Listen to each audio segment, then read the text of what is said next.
video করি না ছবি ভালো হয় না মূর্তি গা ক্লিয়ার হয় না গে ক্যামেরা বাগে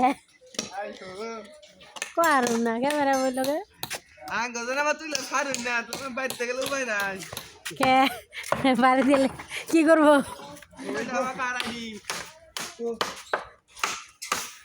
কইটা আবার কার আইডি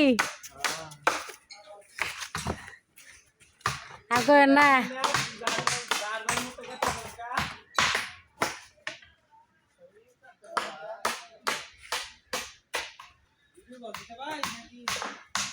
সেদিন আমার ইমু হ্যাক হয়েছে জানেন ইমু আইডি হ্যাক হয়েছে ইমু জ্বালানি বাদ দিছি যা চালাম না